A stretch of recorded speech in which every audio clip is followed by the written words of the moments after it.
तो आईफोन 17 के अंदर 120 FPS डालने के बाद क्या एक्चुअली आईफोन 16 से बेटर हो जाता है? क्योंकि काफी सारे लोग क्रेजी हो चुके हैं कि भाई इसके अंदर 120 FPS का जो ऑप्शन डाला है, अब इसमें गेमिंग भी हम 120 FPS के अंदर ही प्ले कर पाएंगे। तो पिछले 20 दिन मैंने इसे यूज करा है, यहाँ पर आप देख सकते हो 19 बार तो इसकी बैटरी साइकिल भी कंप्लीट हो चुकी है हमारे फोन में। अब इसी से आप अंदाजा लगा सकते हो कि आपका भाई आपको एक रियल रिव्यू देने वाला है इस फोन के बारे में कि आपको ये फोन लेना चाहिए नहीं लेना चाहिए। बस चैनल सब्सक्राइब मार देना, क्योंकि इस तरीके के रियल रिव्यू हम लाते रहते हैं, और शेयर करना अपने उस दोस्त के साथ जो आईफोन 17 बाय करने की सोच रहा है। अब यहां पर देखो जैसे 120 FPS का ऑप्शन ऐड ऑन करा है, तो गेमिंग वाले लोगों के बीच में एक एक्साइटमेंट तो जाग गई है कि भाई अब मैं BGMI 120 FPS में खेल सकता हूं। तो स्टार्टिंग में जब ये फोन आया था, इवन प्रो मैक्स भी आया था, दोनों के अंदर सिर्फ 60 FPS का ऑप्शन मिल रहा था। बट अभी क्या है कि अपडेट के बाद इसके अंदर 90 FPS आ गया, प्रो मैक्स के अंदर 120 FPS आ गया है। इसके अंदर अभी भी 120 FPS का ऑप्शन नहीं आया है, तो यहां पर एप्पल चूना लगा रहा है। और मुझे लग रहा है कि लॉन्ग टाइम के अंदर भी इसमें 120 FPS आने की संभावना काफी कम है, क्योंकि एप्पल के जो यूजर हैं प्रो वेरिएंट जो बाय करते हैं सिर्फ गेमिंग को लेकर, वो फिर उसे क्यों बाय करेंगे, फिर से बाय करेंगे, एप्पल को कम प्रॉफिट होगा। तो यहां पर ये वाली चीज है। बाकी इसके 90 FPS के साथ अगर गेम प्ले की बात करूं, 1-1.5 घंटे मैंने इसके अंदर मस्त गेम प्ले करा है। गेम प्ले 80 FPS के आसपास कंसिस्टेंसी के साथ मिल जाता है। और जैसे एप्पल ने 1000 निट से पीक ब्राइटनेस बढ़ाई थी, तो यहां पर ब्राइटनेस डेफिनेटली काफी बढ़िया मिलती है इसकी डिस्प्ले की प्रीवियस जनरेशन से। और मैंने जब कंपेयर करा था, ये चीज मैंने बताई भी थी। साथ ही ये फोन वॉर्म हल्का फुल्का होता है इस साइड से, तो वो इतना कोई मेजर इशू है नहीं। और इसके स्पीकर्स भी इनफ लाउड है फॉर गेमिंग, फुटस्टेप वगैरह की साउंड काफी अच्छी तरीके से आ जाती है। अब यहां पर इसके अंदर एक गेम है जिसे आप 120 FPS में प्ले कर सकते हो, वो है जेंशिन इंपैक्ट, जो प्रो मैक्स के अंदर भी किया जा सकता है। लेकिन उसमें और इसमें जमीन आसमान का अंतर है, जैसे कि प्राइस में अंतर है। भाई क्या है वो मैं बताता हूं, क्योंकि इसके अंदर भी मैंने प्ले करा है, उसके अंदर भी प्ले करा है। अब मैं प्रो मैक्स यूजर पिछले 5-6 साल से हूं, और मैंने जेंशिन इंपैक्ट 120 FPS में कंटिन्यू गेम प्ले करा है। एंड वहां पर जो स्मूथनेस मिलती है वो इसके कंपैरिजन में ज्यादा सॉलिड है। इसके अंदर स्मूथनेस के साथ सीन क्या है कि भाई यहां पर जिटर्स मिलने स्टार्ट हो जाते हैं स्टार्टिंग में, और जैसे जैसे गेम प्ले और टफ होता जाता है, जिटर्स और फ्रेम ड्रॉप और ज्यादा बढ़ जाते हैं। मतलब ये मेरे लिए थोड़ा अनएक्सपेक्टेड था। अब यहां पर ये चीज फेस करने के लिए मिलती है। जो प्रो चिपसेट है वो एक्चुअली प्रो है, सिर्फ नाम में प्रो नहीं है। तो यहां पर एप्पल डेफिनेटली इस चीज में तो कटौती करके दे रहा है इस फोन को, भले ही आपको यहां पर लग रहा है कि 120 FPS में खेल सकते हो। अब ये जो डिफरेंस है सिर्फ गेमिंग में नहीं है भाई, जो प्रो मैक्स और ये है, इसमें एक और डिफरेंस मैंने फेस करा है। लाइक 120 FPS दे तो दिया, नॉर्मली चलाने में सेम भी फील होगा, लेकिन जैसे ही आप एप्स के बीच में स्विच करोगे ना, तो प्रो मैक्स के अंदर स्मूथनेस मिलती है, आईफोन 17 में वहीं पर जिटर्स मिलेंगे और थोड़ा स्लो भी फील होगा। इवन ऐप ओपन करते हुए भी आपको ये चीज फील हो जाएगी। इनफैक्ट यहां पर मैंने एक चीज और देखी है, जब आप फोन को अनलॉक करते हो तो यहां पर जो आइकन्स है ऐप के वो थोड़ा लेट रीलोड होते हैं, और इसी तरीके से सेटिंग्स के अंदर भी। तो यहां पर ये वाला इशू तो है आईफोन 17 के साथ। बाकी हो सकता है लिक्विड ग्लास जो इन्होंने iOS 26 दिया है ना, उसके अंदर भी परेशानी हो, मतलब उस पर पानी फिर गया हो। रीजन बताता हूं, क्योंकि अगर आप व्हाट्सएप चला रहे हो अपने आईफोन 17 प्रो मैक्स या 16 प्रो मैक्स के अंदर iOS 26 के बाद, तो आपने फेस करा होगा कि जब भी आप व्हाट्सएप में किसी की चैट ओपन करते हो तो वो ऊपर से ओपन होती है, जो रिसेंट मैसेज भेजा है किसी ने वो ओपन नहीं होता। तो उसे ओपन करने के लिए फिर से आपको बैक जाके चैट खोलनी होती है, उसके बाद आता है। और यही चीज गूगल कीबोर्ड के अंदर भी फेस करी है। अगर आप गूगल कीबोर्ड के साथ व्हाट्सएप को यूज करते हो तो चैट कटी हुई आती है, तो उसके साथ भी हमें सेम ही करना पड़ता है। साथ ही जो लिक्विड ग्लास वाला इनका कीबोर्ड है वो भी व्हाट्सएप के अंदर काम ही नहीं कर रहा है। तो हो सकता है ये जो छोटे छोटे बग iOS 17 के अंदर मैं फेस कर रहा हूं, अभी iOS 26 के भी हो सकते हैं। अपडेट के बाद फिक्स होंगे तो आपको भाई एक वीडियो लाएगा, बस चैनल सब्सक्राइब मार देना। लेकिन एक चीज तो है जिसने मुझे इंप्रेस करा है, वो इसकी बैटरी है। लाइक इसके अंदर AOD डाल दिया इन्होंने, 120 FPS का ऑप्शन डाल दिया। मैं सोच रहा था कि हल्की सी बैटरी बढ़ाई है, फिर भी बैटरी बैकअप हो सकता है हमें कम मिले, लेकिन इसने मुझे इंप्रेस कर दिया। मैंने इसके अंदर गेम प्ले करा है, इसको हैवी यूज करा है, जिसके अंदर मैंने व्हाट्सएप, इंस्टाग्राम, AOD हर चीज यूज करी है इस फोन के अंदर। एंड उसमें मुझे 8 घंटे का स्क्रीन ऑन टाइम दिया है, ये चीज आप यहां पर क्लियरली देख सकते हो। तो इसका बैटरी बैकअप ऑलमोस्ट सेम मिलता है आईफोन 16 जैसा, और इस छोटे फोन के हिसाब से और इसकी बैटरी कैपेसिटी के हिसाब से डेफिनेटली ये एक मेरे को इंप्रूवमेंट ही लगी है। मतलब हम इसे बेकार नहीं बोल सकते। तो अगर आप 8 घंटे का स्क्रीन ऑन टाइम चाहते हो ना इतनी हैवी यूजेज के बाद भी, तो भी आप इस फोन की तरफ क्लियरली जा सकते हो। बाकी चार्जिंग स्पीड जैसे इन्होंने क्लेम करा था कि 25 वोट से बढ़ा के हमने तो 40 वोट कर दिया है, तो भाई एक्चुअली ये काम कर रही है। पहले मैं नहाने जाता था ना, नहा के आकर भी मुझे वेट करना पड़ता था कि भाई कब चार्ज होगा, कब चार्ज होगा। लेकिन अभी 80% तेज चार्ज होता है, हालांकि 100% चार्ज होने में थोड़ा सा टाइम ही अभी भी कंज्यूम करता है, बट पहले के कंपैरिजन में डेफिनेटली अच्छी खासी हमें एडवांटेज मिलती है इन टर्म्स ऑफ चार्जिंग। तो यहां पर ये बैटरी पार्ट हो गया। इसके अलावा हम बात करें अब इसके कैमरास की, जिसमें एप्पल ने चीख चीख कर बोला हमने भाई इसके अंदर फ्रंट कैमरे में इंप्रूवमेंट कर दी। तो इंप्रूवमेंट सिर्फ ऑन पेपर नहीं, एक्चुअली हुई है। यहां पर प्रो मैक्स से आप इसके फ्रंट कैमरे को डायरेक्टली कंपेयर कर सकते हो। इसके फ्रंट कैमरे में डिटेल्स बहुत सॉलिड मिलती हैं। इसकी लो लाइटिंग परफॉर्मेंस इतनी ज्यादा किलर है कि इस सेगमेंट का आप किसी भी फोन लेके आओगे तो ये लो लाइटिंग परफॉर्मेंस में चाहे फोटो हो या वीडियो हो, उसके अंदर क्लियरली एडवांटेज ले जाएगा, क्योंकि यहां पर सिर्फ ब्राइटनेस के अंदर डिटेल भी काफी अच्छी मिलती है फ्रंट कैमरे में।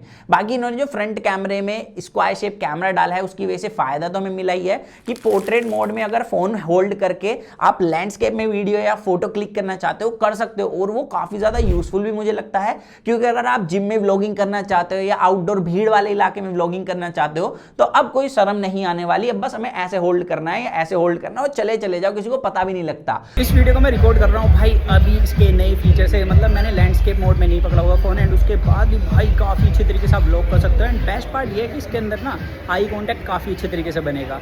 तो यहाँ पर मेरे को तो कमाल का लग रहा है भाई फीचर। तो मेरे को ये वाली चीज काफी ज्यादा कूल लगी है। एंड यहाँ पर जो इन्होंने सेंटर स्टेज फीचर डाला है, काफी लोगों को लग रहा है कि इसकी ऐप के अंदर भी काम कर रहा है, क्योंकि यहाँ पर इन्होंने कुछ ऑप्शन दिए हैं, ये वाले आप देख सकते हो जूम वाला और ये। बट यहाँ पर मैंने जितना फेस करा कि इनकी ऐप के साथ ये काम कर ही नहीं रहा। लेकिन जैसे आप व्हाट्सएप के अंदर जाओगे फेस टाइम में, तो वहां पर ये फोटो के अंदर भी ट्रैक करेगा और वीडियो के अंदर भी ट्रैक करेगा। तो यहाँ पर उस कंडीशन के अंदर काम करता है, लेकिन इनकी खुद की कैमरा ऐप में काम नहीं कर रहा। तो हो सकता है कि अपडेट के बाद फिक्स कर दें, क्योंकि ऑप्शन इनेबल करके ट्रैक तो करना चाहिए ना भाई। तो सही है। बाकी फ्रंट कैमरा बहुत ज्यादा क्रेजी है, मैं बेस्ट बोल सकता हूं इसे इस सेगमेंट के अंदर। लेकिन बैक कैमरे की बात करी जाए, अब इसकी लो लाइटिंग फोटो ही नहीं, यहां पर वीडियो क्वालिटी भी काफी ज्यादा इंप्रूव करी गई है, इंसेन हो चुकी है, बहुत ज्यादा ब्राइट, बहुत ज्यादा डिटेल्ड है। एंड सिर्फ आईफोन से ही नहीं, अगर आप किसी अदर ब्रांड के फोन से भी इसकी वीडियो एंड फोटोज को लो लाइट में कंपेयर करने बैठ जाओगे तो यही बेस्ट निकल कर आएगा। ये चीज हमने देख ली है। मतलब एप्पल ने ना इस बार कुछ क्रेजी ही कर दिया है, क्योंकि काफी सारे ब्रांड सिर्फ वाइट कर देंगे लो लाइट के अंदर फोटो वीडियो को, लेकिन यहां पर डिटेल्स और जो वाइट पार्ट है वो बिल्कुल बैलेंस्ड मिलता है, जिसकी वजह से इसे बेस्ट बोला जा सकता है। एंड डे लाइट कंडीशन के अंदर इसकी वीडियो रिकॉर्डिंग चाहे फ्रंट हो या बैक कैमरा हो, उसे बेस्ट बोला जा सकता है। तो वीडियो रिकॉर्डिंग के लिए चाहे लो लाइटिंग हो या डे लाइट कंडीशन हो, उसमें इस फोन का कोई तोड़ नहीं है। ये चीज मैं अभी भी खुल के बोल सकता हूं। लेकिन जहां पर मुझे लगता है कि इसका ही खुद तोड़ बन चुके हैं बहुत सारे फोन, वो है इसके पोर्ट्रेट मोड। यहां पर जब आप 1x 2x के अंदर फोटो नॉर्मली क्लिक करोगे आपको इंप्रेसिव लगेगी, पोर्ट्रेट फोटो क्लिक करोगे आपको हो सकता है इंप्रेसिव लगे, लेकिन जब तक आप इसे दूसरे फोन से कंपेयर नहीं करोगे, जैसे आपने इसे सैमसंग के S25 से कंपेयर कर लिया है, Vivo X200 से कंपेयर कर लिया, तो पोर्ट्रेट मोड में ही काफी ज्यादा वीक लग सकता है, क्योंकि यहां पर जो कलर साइंस है वो इन्होंने इंप्रूव तो करी है, लेकिन जैसा आज के टाइम पर हम लोगों को चाहिए कि भाई फोटो क्लिक करो सोशल मीडिया पर अपलोड कर दो, यहां पर थोड़े से आई प्लीजिंग कलर होने चाहिए, ये अभी भी काफी ज्यादा फीकी सी फोटो लेता है। हालांकि इसके अंदर फिल्टर्स मिलते हैं, लेकिन वो उतने काम के नहीं है जितना कि Vivo अभी हम लोगों को दे रहा है। तो पोर्ट्रेट मोड के अंदर अभी भी इसके अंदर मुझे लगता है डिसएडवांटेज है। अब आईफोन 17 लाइनअप के अंदर जो डुअल कैप्चर वीडियो मोड मिलता है ये काफी ज्यादा अच्छा है, बट मैं कहूंगा कि अभी भी एंड्रॉइड ब्रांड ना इससे ज्यादा एडवांस है, क्योंकि जब आप इसे यूज करोगे तो इसमें एक फ्रंट कैमरा यूज होगा, बाकी आप बैक कैमरे में से कोई भी चूज कर सकते हो। लेकिन वहीं एंड्रॉइड ब्रांड के अंदर जरूरी नहीं है कि आपको फ्रंट कैमरा यूज करना है, आप चाहे तो भाई दोनों ही बैक कैमरा यूज कर सकते हो, 1x 2x या जो भी आपको यूज करना है। तो एंड्रॉइड ब्रांड यहां पर अभी थोड़ी से एडवांस लेवल पर है, तो मुझे लगता है एप्पल आईफोन 17 तो नहीं 70 तक जरूर डाल देगा इस मोड को भी। अरे बाप रे, ये तो धोती खोल रहा है।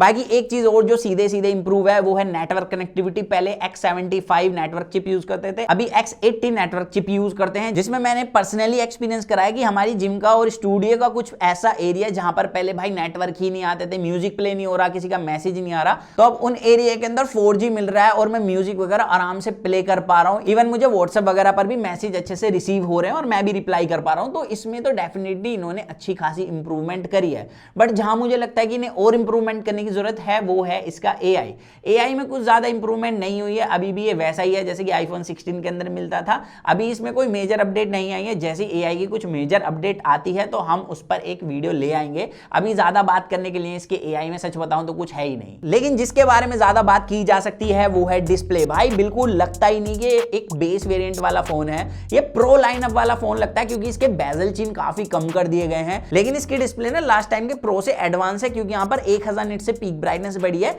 और मैंने साइड बाय साइड हर एक फोन को प्रीवियस जनरेशन से कंपेयर करके भी देखा है कि ब्राइटनेस सिर्फ ऑन पेपर नहीं, एक्चुअल यूजेज में भी बढ़ी है, आउटडोर विजिबिलिटी में भी बढ़ी है। ये चीज आप यहां पर भी देख पा रहे होगे। तो सिर्फ लुक में नहीं, जो एक्चुअल यूजेज है उसमें भी फोन की डिस्प्ले में इंप्रूवमेंट हुई है। बाकी डिस्प्ले क्वालिटी काफी अच्छी है, सारी स्पेक्स मिल जाती है आपको, HDR10 Dolby vision content stream कर सकते हो। और इसके अंदर भाई HDR काफी अच्छे तरीके से चलता है, यहाँ पर HDR हिट काफी अच्छे तरीके से होता है। इनफैक्ट यहाँ पर कलर्स में किसी तरीके की प्रॉब्लम नहीं है। अगर आपको एक वेल ट्यून्ड डिस्प्ले चाहिए, मैं हमेशा से बोलता हूं कि भाई एप्पल की डिस्प्ले से बढ़िया वेल ट्यून्ड डिस्प्ले किसी की भी नहीं है। लेकिन अगर आपको थोड़े से आई प्लीजिंग कलर चाहिए तो वहां पर सैमसंग और वीवो जैसे फोन स्टैंड आउट करते हैं। तो यहाँ पर ये है इसकी डिस्प्ले के साथ सीन। बाकी जो इन्होंने एंटी रिफ्लेक्टिव कोटिंग दी है, भाई इन्होंने जैसा क्लेम करा था वैसा नहीं है यहाँ पर कुछ भी, क्योंकि मैंने सैमसंग के अल्ट्रा से साइड बाय साइड कंपेयर करके देखा था।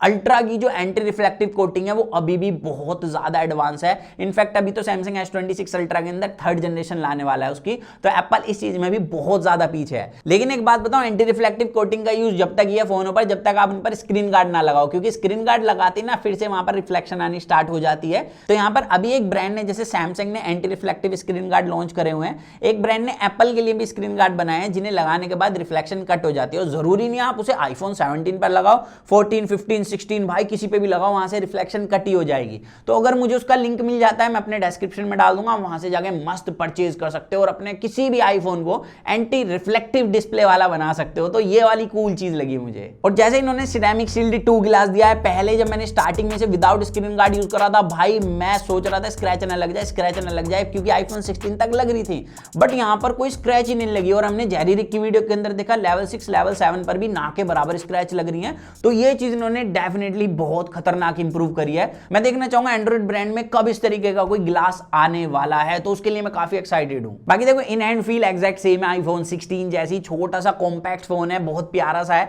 अगर आपको प्रो वाली इन हैंड फील चाहिए तो डेफिनेटली ये वो ऑफर नहीं करेगा, क्योंकि प्रो थोड़ी डिफरेंट और सॉलिड इन हैंड फील देता है as compared to base variant. ये चीज आपको समझनी होगी, वहां पर आपको बिल्ड भी थोड़ी बेटर मिलती है। हालांकि इस साल जिन्होंने फोर्ज्ड एल्यूमिनियम यूज करा है उस पर स्क्रैच वगैरह काफी इजीली आ रही है, काफी लोग बता रहे हैं। तो अगर आप यूज करना चाहते हो ऐसे फोन को तो मैं कहूंगा कि कोई कवर वगैरह लगा लेना या लैमिनेशन वगैरह करवा लेना मस्त, तो आपका फोन ज्यादा सेफ रहेगा। तो बस यही था आज की इस वीडियो के अंदर, जितने भी पॉइंट्स थे पॉजिटिव नेगेटिव सब चीज मैंने आपके सामने रख दिया है। अगर मैं बताऊं आईफोन 16 के कंपैरिजन में 17 क्या एक इंप्रूवमेंट वाला फोन है, तो डेफिनेटली आईफोन 17 में इंप्रूवमेंट की गई है, स्पेशली इसके कैमरास के अंदर और इसकी डिस्प्ले के अंदर। बट अगर आप मुझसे पूछो कि क्या ये 120 FPS देने के बाद एक प्रो का रिप्लेसमेंट है, तो मैं कहूंगा नहीं। वहां पर भाई प्रो के अंदर ना आपको स्मूथनेस अच्छी मिलती है, ऑप्टिमाइज बेटर है वो, तो अभी के टाइम पर भी ये प्रो का रिप्लेसमेंट नहीं है, भले ही एप्पल ने इसके अंदर 120 FPS ऐड ऑन कर दिया है। तो ये मेरे थॉट्स थे, बाकी आप बताना अगर आप इस फोन को यूज कर रहे हो आपकी ओपिनियन क्या है, और अगर आप प्रो भी यूज कर रहे हो तो कमेंट सेक्शन में अपना एक्सपीरियंस जरूर शेयर कर देना। और प्रो मैक्स को लेकर अगर आपका कोई भी डाउट है तो हमसे कमेंट सेक्शन में पूछ सकते हो, क्योंकि आपका भाई उसका भी रिव्यू जल्दी लाने वाला है। तो बस यही था आज की इस वीडियो के अंदर। मेरा नाम है पीयूष, मिलते हैं जल्दी कूल और एक्साइटिंग वीडियो में। तो जब तक के लिए जॉन मैं गाइस वो करें to watch your heart feel, stay in with the HFV unbox guys,